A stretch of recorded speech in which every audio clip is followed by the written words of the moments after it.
Welcome to this week's at Freedom and Prosperity Radio, the weekly radio news magazine we put together here at the Virginia Institute for Public Policy. Now, it'd be very easy for us to join in with many other programs and just do a year in review in which we have some minion cull through the year's worth of podcasts, which you can do online at tertiumquids.org. But we like to think forward. There's always new things coming, and there's always new things to discuss. And so we come with new stuff for you this New Year's weekend. Our first guest is a retired Lieutenant Colonel Michael Schoelwer, and he's written extensively on the wars and conflicts going on. Marine Corps Lieutenant Colonel, and thank you for joining us for a little bit of your insight, and I hope you've had a great holiday week so far.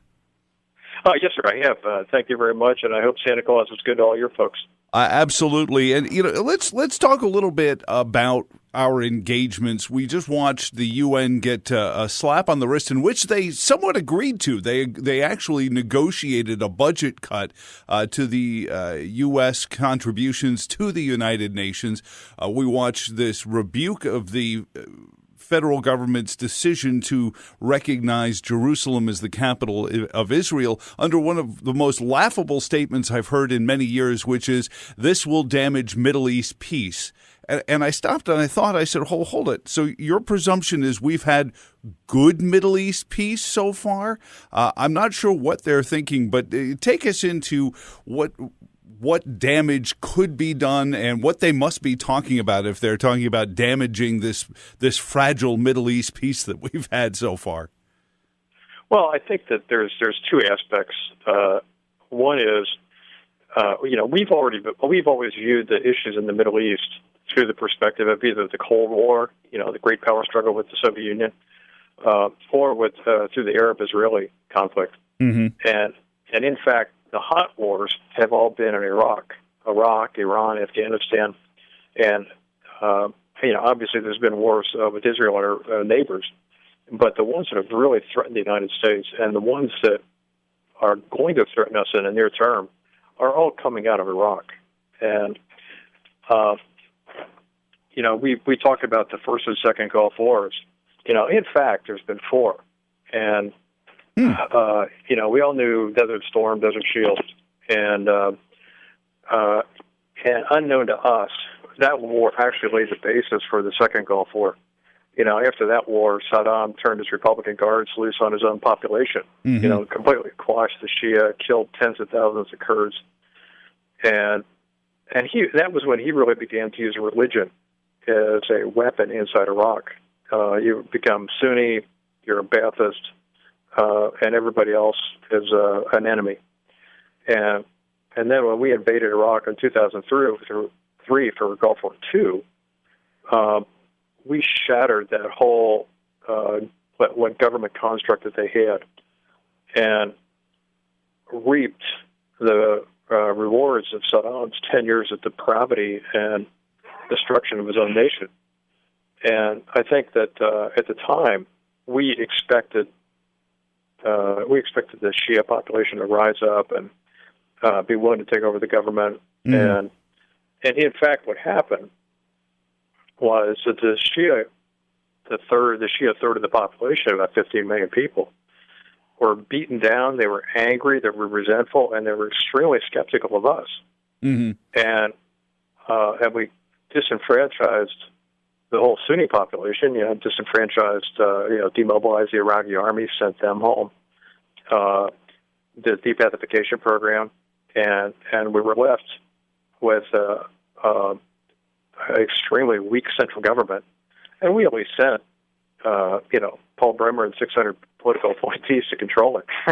Well, was it a failure of intelligence? There's so much that we get on the pop culture receiving end of this sort of information that it's hard to sort through the misinformation, disinformation, and actual information on it. But I know that at the end of Gulf War, when the armies that had gone in, and as I look at it, and I'd love to hear your thought on this, what was perhaps one of the great bank robberies in world history, Hussein's invasion of Kuwait, sacking their banks, taking all their money, leaving, making it look like we were routing them out of the country, leaving conscriptees behind to surrender to us when we really didn't face the Republican Guard or his best trained soldiers.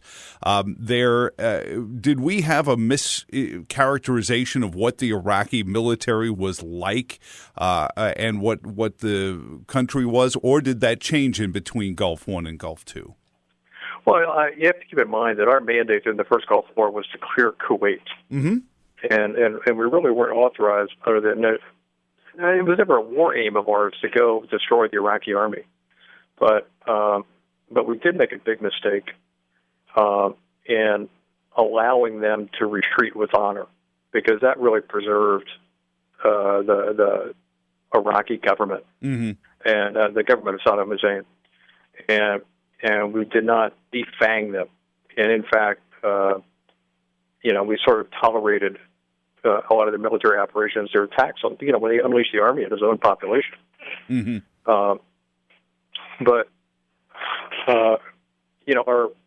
If you can sum up the failures, if you will, of U.S. activity in the 40 wars, it was always we started off great, but then we kind of muffed it.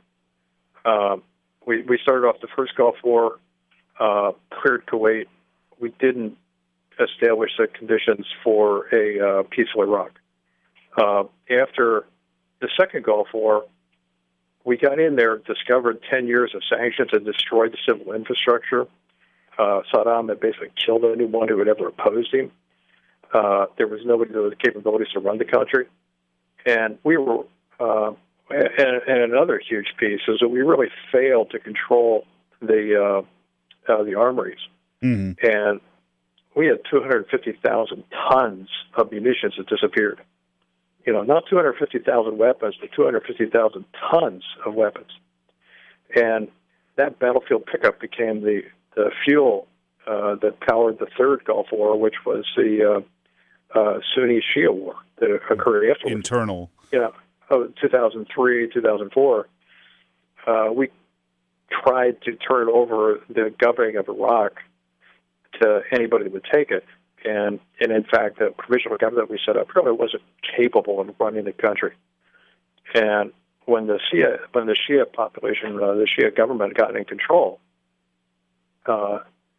they started attacking the Sunnis. I mean, this is 15 years of retribution that had been built up, and they went after the Sunnis. And the lists of former Iraqi intelligence officers came out, and people began to learn who the Iraqi army officers were, and those lists of names became death lists.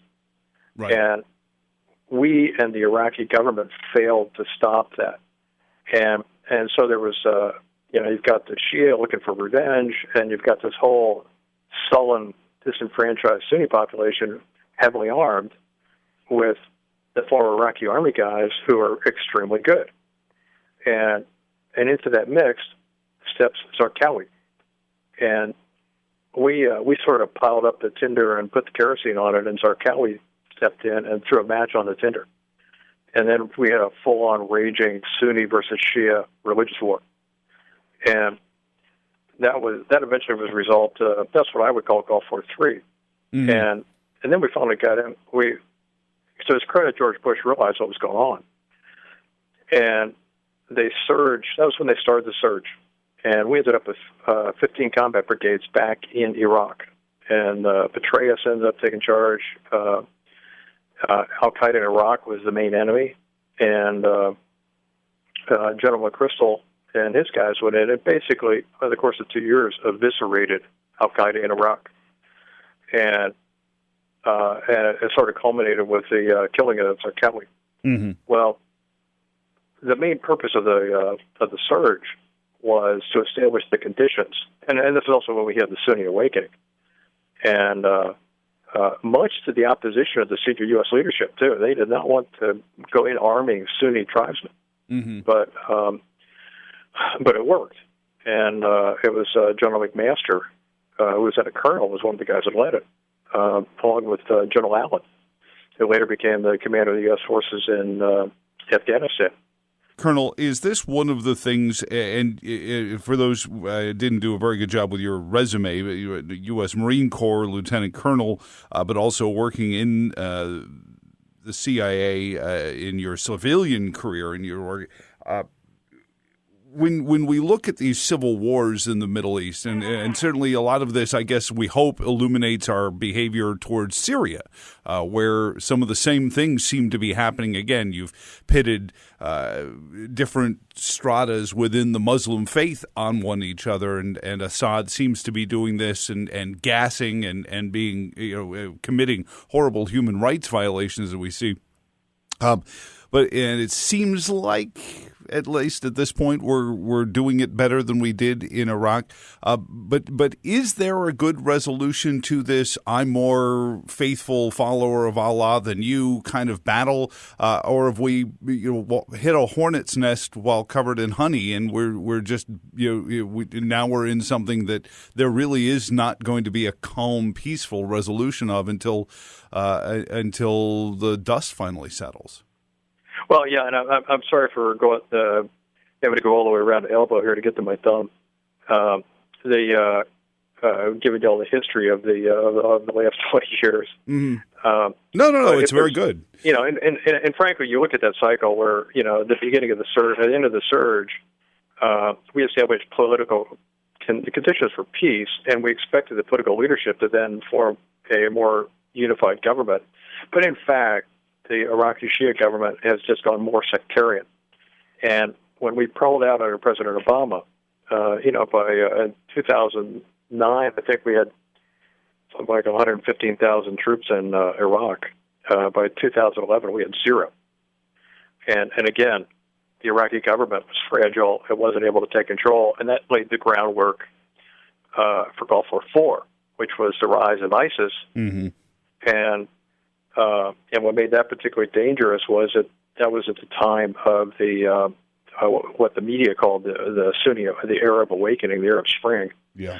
And the political opposition movement began to rise in Syria. And we failed at that point to really support the secular opposition. Well, the Sunni extremists had no such reservations, and they were pouring into Syria. And then the ISIS leadership in Iraq opened up what was called the al-Nusra Front in Syria, and now you've got an international sectarian war. The failure of the United States at that point was to keep the pressure up on Damascus and keep the pressure up on Syria. Mm-hmm. So we've got the two lines going on in parallel. They're distinct, but they're parallel, and they began to cross over back and forth. And frustration in the Foreign Service was so high with President Obama's policy that was when you saw the famous Dissent Channel message on Syrian policy. I think it was 2014. It was written by our ambassador at the time in Damascus, Robert Ford. Oh, yes, yeah. Who was a brilliant officer. But is that something that we cripple ourselves? Often the platitude is the only thing the government does right is the military, and I've often felt that's not necessarily true either, because the political military, the political leadership of our men and women in the armed forces tends to, at least lately, been much more about what the story is going to be told back home on the cable news channels versus actually, number one, supporting the men and women who go over seas in harm's way with all the things necessary to be successful, and also an understanding of what that success means. Well, I think there's a large understanding of the military. If there's a problem, I think it's on the political side, mm-hmm. that doesn't understand the limits of military power, the limits of limitations of the use of military force, the utility of it, and second, the U.S. military is extremely good at doing things correctly. They will always do things correctly. Mm-hmm. But it's the political level that we have to tell them what the correct things to do are. And I think that's where it's coming off the rails. Mm. What is a good answer for? Do you feel hopeful looking now as retired from the outside in? Do you feel like perhaps things are doing better now? The popular kids are telling us that it's a mess because the president is too busy on Twitter and he's saying incendiary things and it's a mess. I wonder if that's not cover for things that under the surface are going up much more smoothly than in the past. What is your feel for where we are today, Colonel? Well, I think we're really we're laying the groundwork for Gulf War 5. Oh, boy. I think we're headed for another war, and a big one. And I'll tell you why. There were two separate strains going on in the Middle East. One is the rise of the Sunni extremists in the war against the Sunni terrorists. And it's not across the board. I mean, even bin Laden complained that less than 0.5% of the Sunnis came to his flag. And most of these guys, Sunni extremists, are criminals in the Muslim world too. Mm-hmm.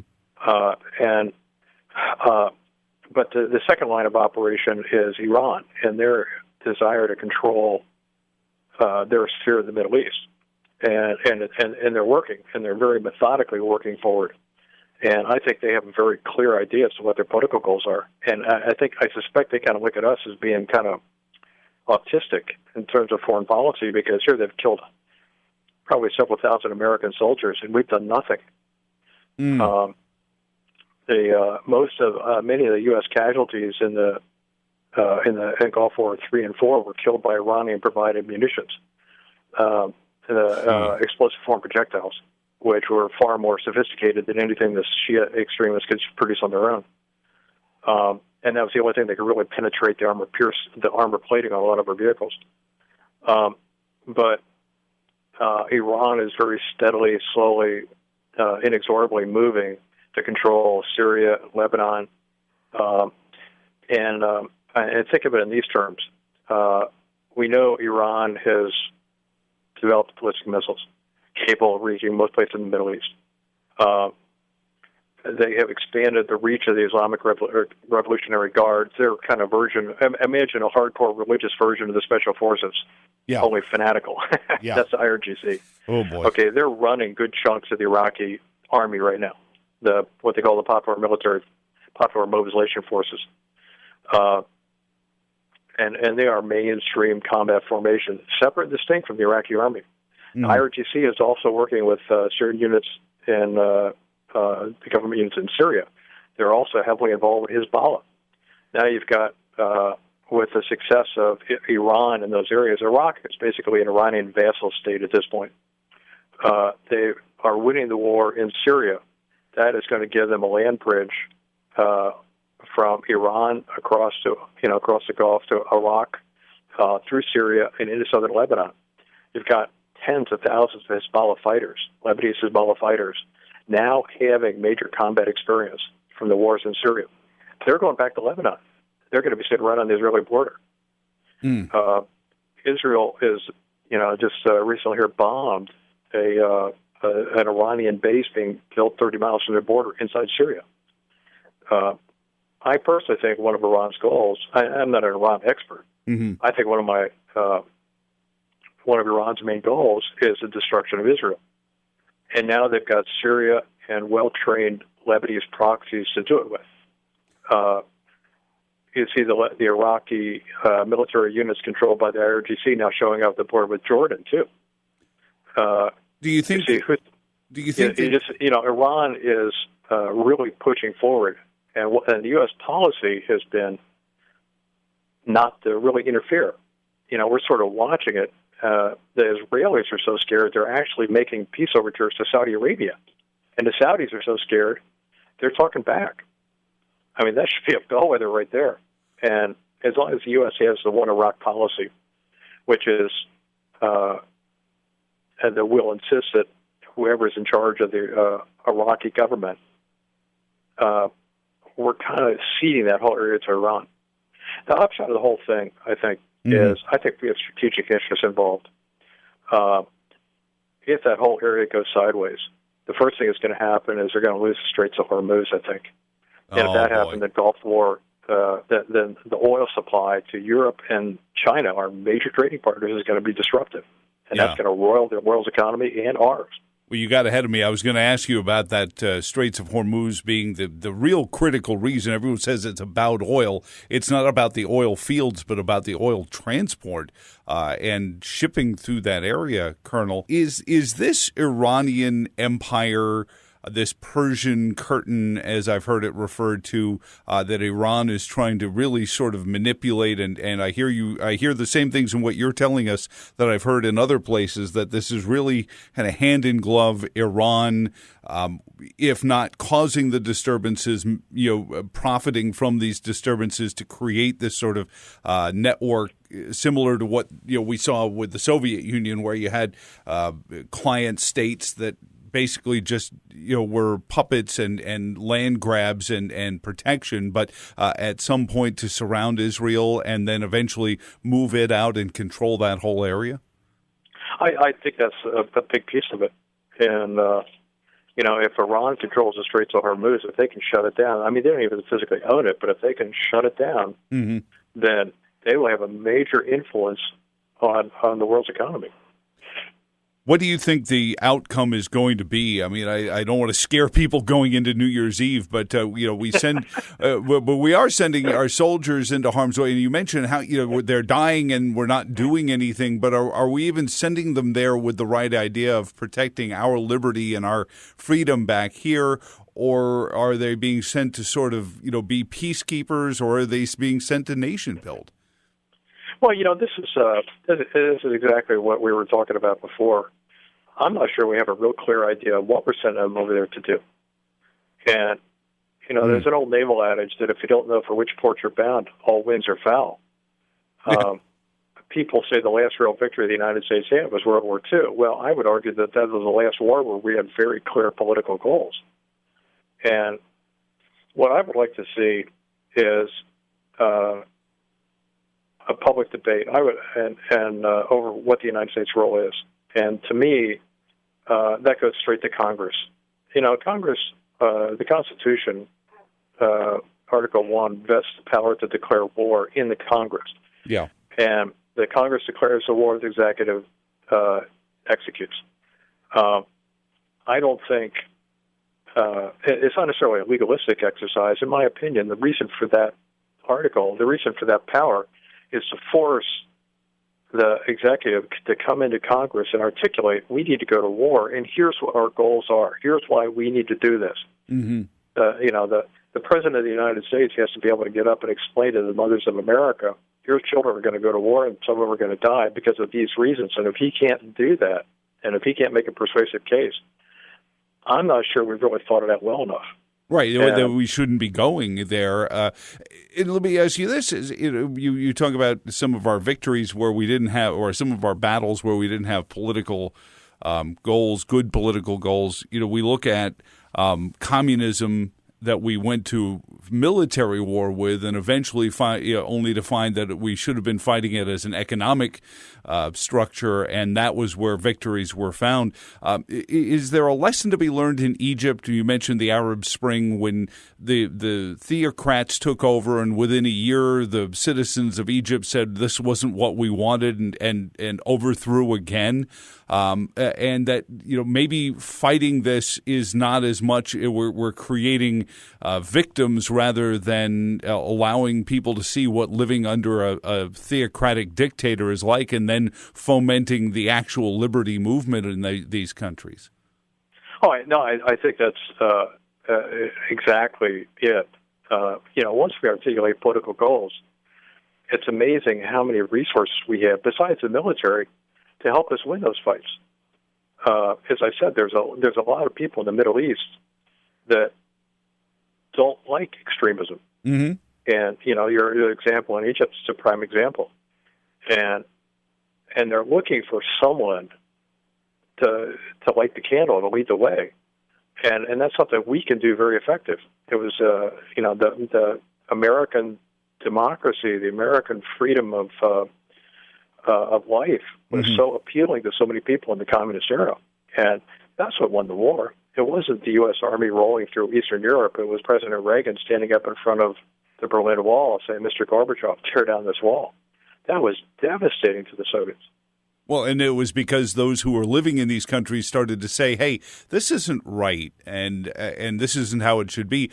Is there a matter of where the U.S. has to show the reformers, those who want to stand against the Islamic extremists, whose power seems to be "do what we want or we'll blow up your family"? Is providing that cover what we really should be doing and spending our time doing to someone who wants to stand up and say, "No, that's not the way a Muslim country or any country in the Middle East should operate," because I feel like that the fear that these thugs in ISIS and Al-Qaeda before them, the power they get is really from fear of, I don't want to put my head out because I'm going to get it blown off. No, I think that's exactly right. And in many cases, going against these groups is not like going against. It's not like attacking the Wehrmacht in Central Europe in 1944. It's more like going after the Capone organization in Chicago in the 1930s, and that's why it's a police issue, it's an intelligence issue, it's a law enforcement issue, and it doesn't necessarily have to be military. And in fact, if we succeed in those levels, we don't need to use the military. And to me, that would be real victory. Yeah, it's the great victory. You mentioned religion before, and I'm sorry, you asked me about this before, and I really didn't answer your question. No, we in the United States really didn't think much about religion when we went into Iraq, and I personally think we have sort of a bias against considering religion because of our history of the separation between the church and state, and so we're sort of institutionally biased to not consider religion. But in the Middle East, that's all they think about. And everything is driven by religion. And we disregard that at our own peril. And one of the first thing any of these groups do is stand up and articulate their religious righteousness and why they are the true cause. And that's how they attract believers. And if we discredit that, we discredit it really undercuts their ability to gain support. And the degree to which they're sensitive to that, I think, could be underscored by an incident that occurred in Afghanistan a couple of years ago, where a group of Afghan mullahs came up and they really argued in forceful religious terms against the religious legitimacy of the Taliban. And boy, that Taliban went high order. And really? It wasn't just propaganda to them. That was support. That was reality.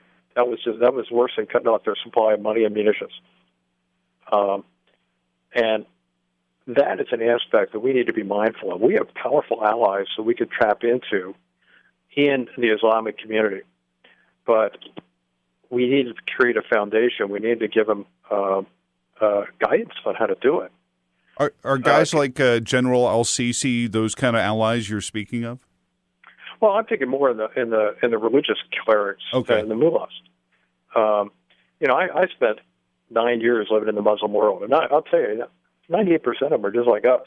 They want moderation. They believe in the Quran. They believe that Islam is a religion of peace. They pray 5 times a day. They worry about the welfare of their kids.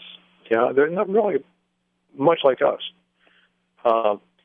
Those people are looking for someone to take the lead. Now, an aspect that you really have to consider is that in most of the Arab world, and I'm saying Arab, not Islamic, but in most of the Arab world, their government institutions don't really work. There's only 2 institutions that really function. One is the military, and the other is the mosques. And Egypt, you mentioned Egypt, they have 2 choices for a government, a military government or the Muslim Brotherhood. Because those are the only 2 institutions that work there. Pakistan's the same way. So yeah, it's a binary choice as opposed to, and the ironic thing is what you're talking about is the reason we decided not to allow ourselves a theocracy is that we had seen the failings of theocracy, where either the church winds up being corrupted by a crown or the crown winds up being corrupted by a church, and Sure. and the crown winds up using these Muslims. This isn't new. They didn't invent this. Crowned heads of Europe were using Catholicism for this for years. Henry II's famous line, "Who will rid me of this meddlesome priest?" Yeah. Yeah. So thank you for quoting Beckett. This year, Christmas time, we're usually thinking lion in winter. Looking at the political and the military leaders that the president has around him, given the fact that maybe we have a unique position where a president is not going to seem to care, it seems like the media and the opponents of the president insist on everything he does is a Muslim ban. When you read it, and even the courts read it, they say, well, no, it's not. Is there a significant sound and fury that's trying to make this president look like he's anti-Muslim because he might just be the guy who could care as little about politics that would go in there and actually say, let's come up with a real solution? What's your feeling on that, Colonel? Well, I mean, I'm sure there's a number of people that criticize President Trump just because he's President Trump and he's a Republican, and they'll say whatever is required to undercut him. I think there's a good chunk of people that really do believe, that fear, oh my Lord, this is anti-Islam, because the United States has had its episode in the past, and I would say that most Americans really don't understand the Muslim world. There is. We grew up, I was shocked at how little I knew about it when I got out there. My first tour was in Kuwait in 1999. And, oh boy. I got, I grew up on the steady drumbeat in the news media that all terrorists are Arabs, all Arabs are Muslims, ergo all Muslims must be terrorists. It's the classic Greek false paradigm. Everything that's good is beautiful. Ergo, all that is beautiful must be good. Yeah, exactly. It's a welcome to our nightmare. Well, I think that what we have to realize is we have U.S. national interests, but there's a lot of people that have interests similar to ours, and we need to identify those allies. We need to articulate exactly what our goals are. And that has to be done at a political level. Now, I worry a little bit about the size of the National Security Council staff right now. It's basically about 6 times bigger than it was under George Bush. Wow. And I'm not sure any organization could expand 6-fold and maintain its efficiency. Now, is that just since January of last year, or was that over the last 8 years it grew? No, that was under the Obama administration. Wow. And second, I think General McMaster is a really bright guy. I can't speak to the other people on the NSC staff now. I don't really know them that well anymore. Mm-hmm. But the real thing that has to be done is they need to get called down to Congress, and we need to have this public debate.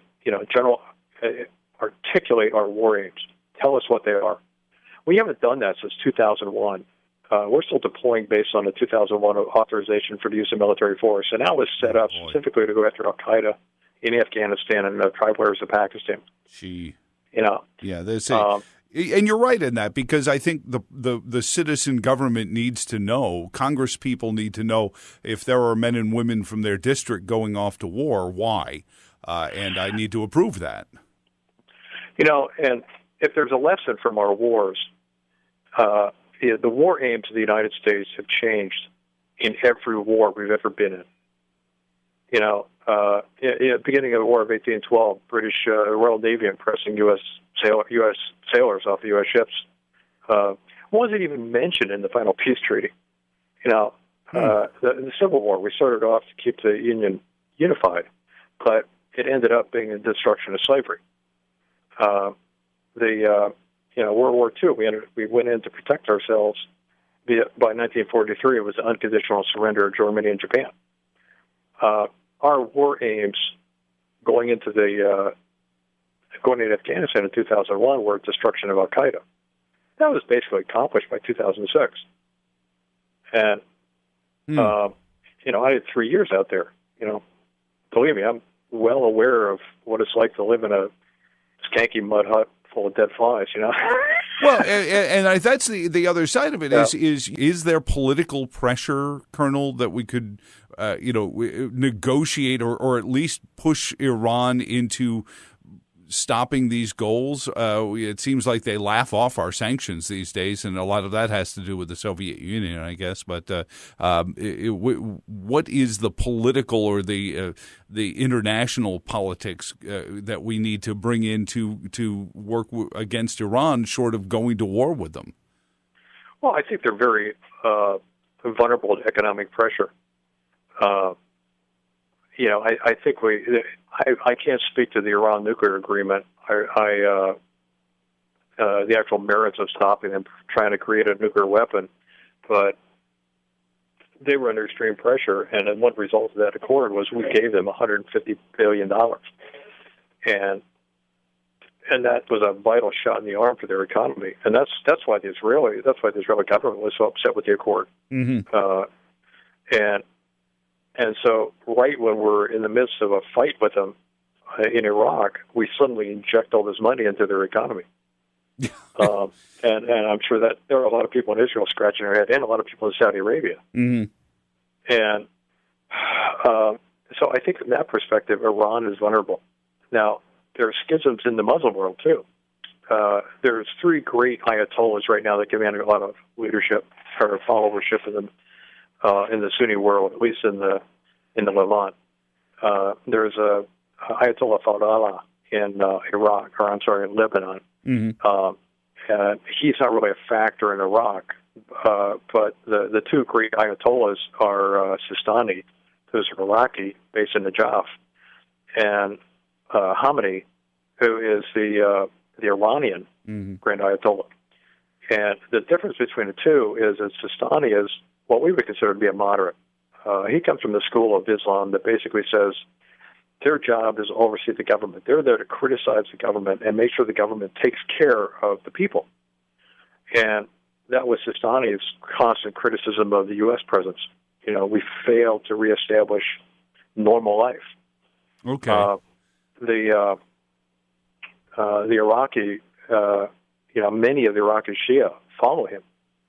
The competition is the Iranians. And the Iranians, and this is Khomeini's great fame, great addition to the theology, was he took it one step past, we have to criticize the government when it's wrong, is we have to run the government. Yeah. And this is the idea of the supreme jurisprudence, Velayat Faqih, is what they call it. And it's almost like we have to, it's the Ayatollahs that pick who the government leaders are going to be. And there's a lot of Iraqis that don't agree with that. So, the good news is we got a lot of allies with Sistani and his people. A lot of people will be open to what we're saying. The bad news is Sistani is 84 years old and doesn't have a replacement. Oh boy! So I think our window is kind of narrow with him. I've talked to many people who say no, it's a lost cause.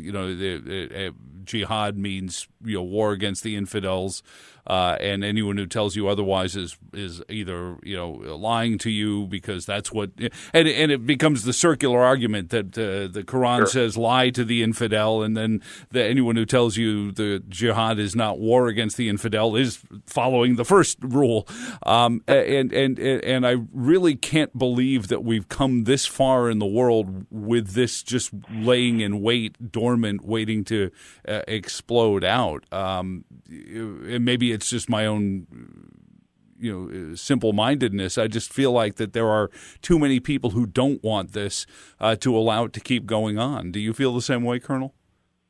I think there's a lot of people out there that want a peaceful solution. There's a lot of people out there that are really tired of war.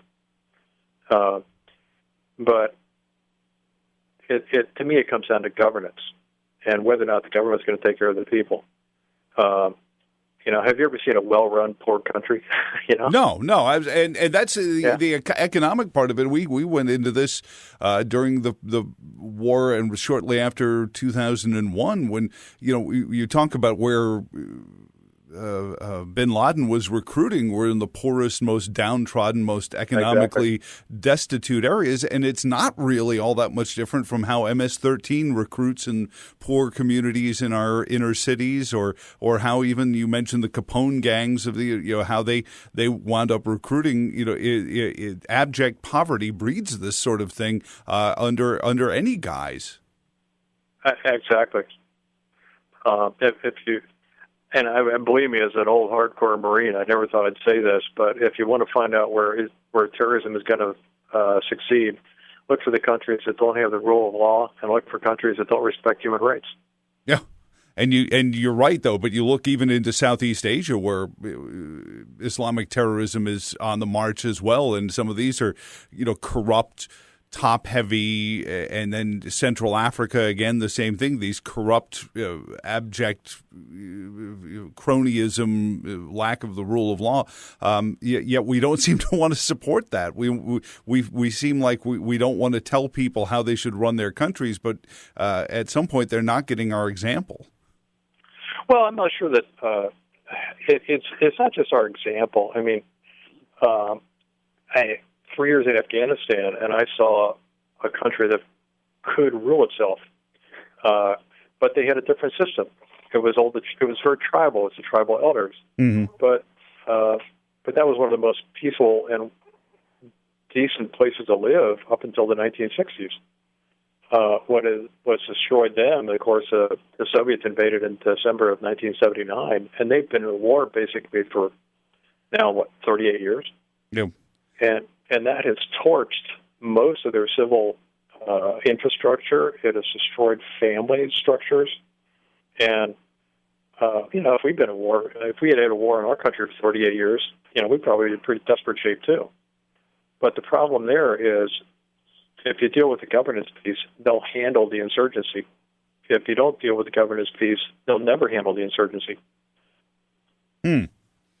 Well, it's something I hope that our leadership gets, Colonel, and I really appreciate it. We could do a week's worth of programs on this, but it is the defining. I think that this generation will be defined by this struggle, much the way our grandparents were defined by World War II. But unlike World War II, we haven't defined ourselves very well. I agree with you 100%. Is there an irony to Eisenhower's warning at the end of his presidency about the military-industrial complex, or is that being overblown in the media? Just a last postscript to our conversation, as somebody who has been boots on the ground Marine, and then through the halls of intelligence as well. Is there too much decision-making based on what might help some American companies, or is that overblown? No, I think it's more. I think it is more an issue of we're doing things without thinking it out. We're trying to rely on military force as a policy and its tactics without strategy. Mm-hmm. And back to Vietnam, we won every battle in Vietnam. We still lost the war. You reminded me of something here in our flagship city. We had one former Secretary of State lived for many years and graced our studios many times, Lawrence Eagleburger. And right at the end, if you recall, President Obama gave somewhat of a chilly address to West Point right after Surge 2 started. And he was in the studio, and he said something to me that has hung with me ever since. He said, "Our problem is our economy." And I looked at him and I said, "Please explain." And he said that because our economy had gone so weak, that we had no other authority in the world other than our military. We couldn't say to somebody, reform your human rights problems, or you can't sell your goods in our country, because nobody cared anymore. It didn't carry the weight it did in the 80s, when saying, you won't be able to sell your stuff here really could devastate another country's economy. He said, so all we have as foreign policy anymore is our military. Well, I suspect a big piece of what Secretary Eagleburger was thinking about dealt with Europe, because that was our primary focus at the time. And they're our primary trading partners. Now,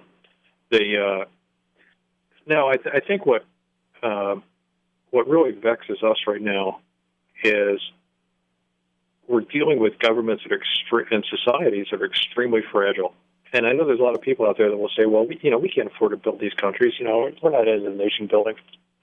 Well, consider that we've spent $2 trillion on our war so far. 3,000, 4,000 American lives. If there's a better way, I'd like to find it. Colonel, I really appreciate you spending this time with us this week, and I hope you have and we all have a great 2018 coming up for us. And I hope this is just the first of many visits with us with your insight, and we truly appreciate it. And thank you for all your service, and we hope to talk to you again very soon. Well, thank you much for your time. I appreciate the opportunity to talk. No, not at all. Believe me, you've given me much food for thought, and I hope our listeners as well. And we will talk to you again very soon. Yeah, I hope I didn't come across too much as the morale suppression officer. No. I think our listeners are anxious to hear the insight, because I think at some point we all grow kind of road weary of listening to pundits rather than people who have been there. And I think that we need to hear more from the people who have been there and seen that, rather than the ones who may have some plan. It was the Joker said in Batman, everyone has a plan. But Mike, I do appreciate it. He's Michael Schoelwer, Lieutenant Colonel, Marine Corps intelligence officer as well. And thank you so much for joining us this week on Freedom and Prosperity Radio. I appreciate your time. Thank you, sir. And thank you for listening. Until next week, Happy New Year to all. Should all acquaintance be forgot? No, never. Not here on Freedom and Prosperity Radio. tertiumquids.org. So long, and thanks for all the fish.